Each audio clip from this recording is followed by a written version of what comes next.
have the greatest show of all time. We have a man that in his own modest way can tell you, I don't like it. Just telling you the truth. You like it? No! What? Listen to my fucking ranting. Listen to what you do to me. What? I don't believe you anymore. What? Unjustifiably in a position that I'd rather not be in. Hosted by This guy that ran with every woman that would have him from the time he was 15. What? You like it? Yeah. You want one? And 90,000 people watching. Woo! In my moment of glory. Yeah, no, I'm living a nightmare. I don't trust you. What a story, Mark. The fuck is that? You make me want to smoke. You fucked my damn... Justin Dreven. Wow, Mr. Sarcasm. Oh, hi, Mark. A lot's happened since I've talked to you guys last, but I finally got some time to sneak away from everybody, so it's just another lonesome night on the side of the Journeyman's Highway. I got my tag team partner Loki, the dog of mischief, with me. Gonna get into some stuff, give you my take. Not like you care, but I'm gonna tell you anyway, because I'm bored. It's a raining evening, so I figured I'd hop on, set the stuff up. You might hear Loki, the dog of mischief, running around, but it's because I'm not professional and I don't have soundproof anything. I'm just set up in my living room, talking to you wherever you are in this great world. So let's jump into some topics first. Rest in peace, Bob Saget. News just broke that he passed away at age 65 in a hotel room. Unknown cause of death. I'm not going to speculate what it is. Just rest in peace to a legend. Guy was hilarious. Basically raised everybody of this generation, my generation, if you're almost 35 and under. That was your TV dad. So, rest in peace to him. I hope that's not too soon. He was a stand-up comic. I think he would appreciate a little bit of humor. And speaking of humor, how funny it is how everybody has turned on Tony Khan at the drop of a hat. And all he had to do was let the contract of some jobber expire and not resign. And oh my God, he opened up the floodgates. It's ridiculous. They've turned on him. They're calling him racist. A lot of people not even realizing he's Indian or Pakistani or Muslim. He's Middle Eastern. Let's keep it vague. Don't want to offend anybody, even though it's super easy nowadays. God forbid. Say something wrong. Cancel. Army's going to come for you. If everybody were smart, they'd be like Chappelle and say, I'm not bending for anybody. I'll give anybody an audience, but I'm not bending to anybody's agenda. Because if you go in pure with no agenda to begin with, and just at least stick to your truth and stick by what you say and admit when you're wrong and stay open-minded, I don't see why anybody has to be canceled. I don't see why anybody has to get the mob to attack, come for blood right off the bat. It's ridiculous to me. It's also ridiculous to me that you can't just call it like it is without being labeled anything other than an asshole or blunt or brash or cocky or an arrogant or having an attitude. Anything other than that, you're going to be labeled a racist. You're going to be labeled misogynist. You're going to be labeled part of the patriarchy. It's just ridiculous. And it's kind of ridiculous that a multi-billionaire, the owner of an NFL football team and the owner of $1 million wrestling company, would get on Twitter to take a shot at a jobber. Probably not even a high-paid jobber. That's kind of ridiculous to me. And it's not even ridiculous that he did it. It's ridiculous that he advertised the show. That was uncalled for. I don't care that he said that she couldn't wrestle. Everybody was thinking it. And that's not a black or white thing. That's a skill thing.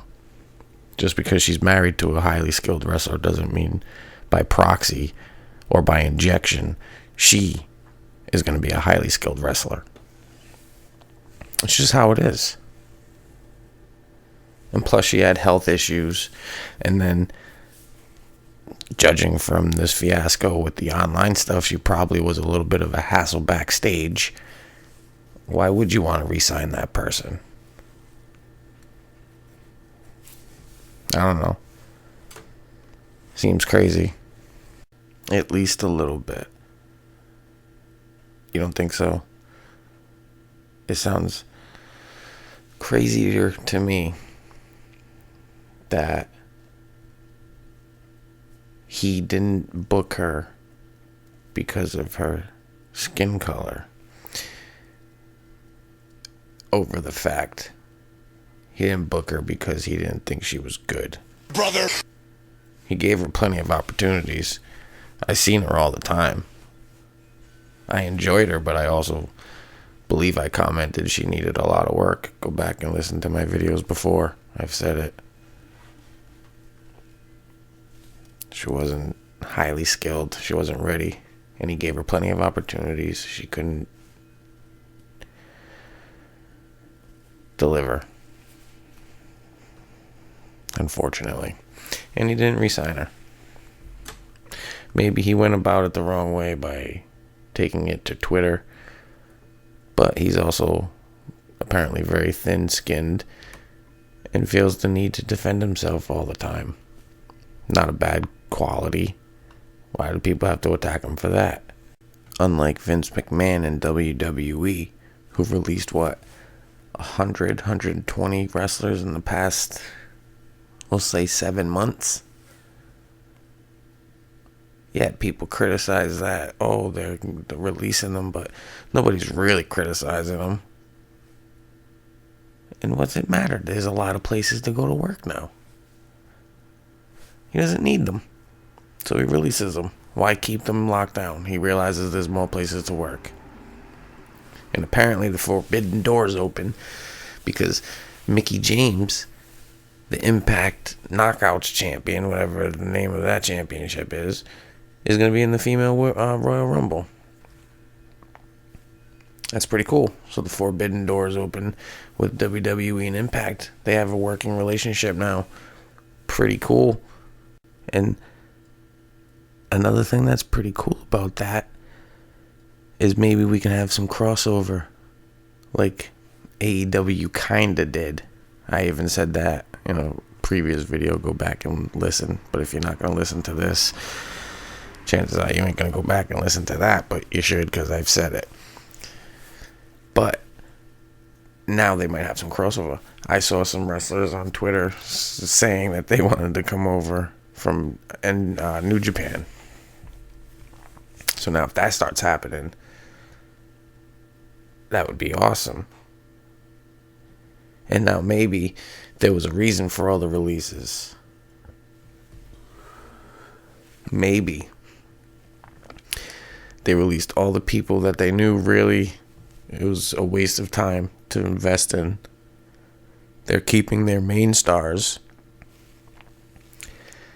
And they're just going to start bringing in people from all over the wrestling world. Maybe even AEW, who knows? But they're going to start bringing in everyone. And WWE is going to be known as like an attraction. It's all going to be dream matches from now on, I think. NXT 2.0 is going to be the development of the future stars on the main roster.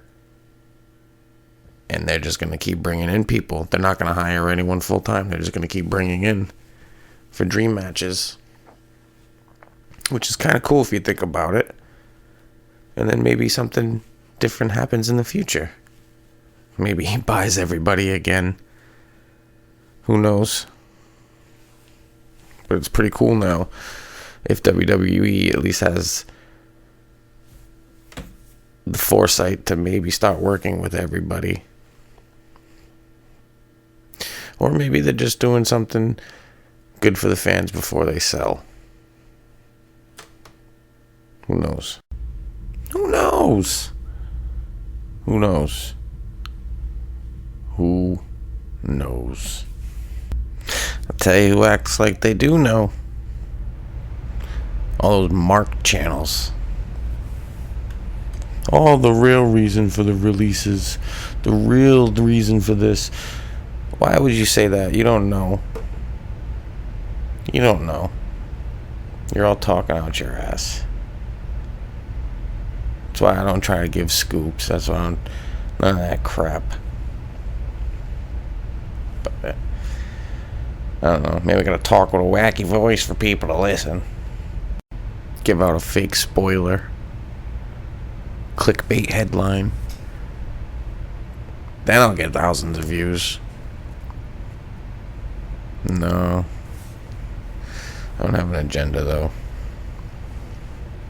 I was just looking for like-minded people. That's why I don't post all the time. I don't have an agenda. I'm not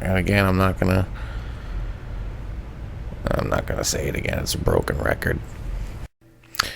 What I'll say is all I'm trying to do is talk to some people that are like me. I don't care if I get, well, I would like to get a lot of views because I would like to know if people think like me, or if I'm thinking wrong, or if maybe they have a better idea or could add to my ideas or my opinions. I don't know. But I'm not looking to sell merch or anything like that. Maybe if I start getting thousands of views. I don't know. But I doubt it. And I'll tell you why. Because now that I just said that, I'm not even looking to sell merch. If I did, per se, get millions of views, and I did start coming up with catchphrases and stuff like that, or I had catchphrases and people wanted a shirt or something like that, why wouldn't I capitalize on that? I'd be foolish not to. But I'd have to hear what, oh, he sold out. Oh, look, he's selling merch now. He said he never would. But you little marks don't even know if I would just spend the money recklessly or invest it into the channel or donate it. You don't know you don't even know. And you would turn on me and you would sick the mob on me because I said I would never do something, but then I would do it. Something silly like that, like a t-shirt. People would lose their freaking minds. Boo this man! Attack the shit out of me. For what? It's kind of sick. So I won't be selling any keychains or coffee mugs. For the time being. I had to throw that in there. Because people are hypocritical by nature. We don't mean to be, but we are. And where does that come from? I mean, were we not hugged enough as a kid? In general, not me. Maybe not even you, but someone out there. Is it because we have a need to feel like we would be righteous and do the right thing in the eyes of the masses? Because I can tell you for sure, if anybody, including myself, were to get $500 million tomorrow, you're going to have a different vibe about yourself. You're going to give off a different aura, different energy, whether you like to or not, whether it's intentional or not. But it's going to happen. And there's no getting around it. So why do we comment on people's stuff, on negative, you know what I mean? Why do we comment negative stuff? Because we're jealous that they're doing better. And you want to be there. But you say you wouldn't do what they're doing. But you 100% would if you were in their shoes. Myself included. Because most of us can't fathom achieving a dream and becoming famous and wealthy and financially secure and doing all these amazing things and traveling because you don't think you can do it. You feel like you missed your shot to do it for whatever reason. And then you see these people doing what you wanted to do or what you dreamed you could do. You see them being where you want to be, and it makes you mad, and it draws out negativity. And it happens. We're human. But maybe we could tone it down just a little bit. I don't know. Maybe. What a story, Mark. But get out and do something, dude. Don't hate on everybody else. They're trying to make moves. Or if they're making moves. Or if they're doing what you've dreamed you could always do. And if you haven't noticed, I've stopped talking about wrestling a long time ago. And if you're still with me, I appreciate it. Oh, hi, Mark. I do.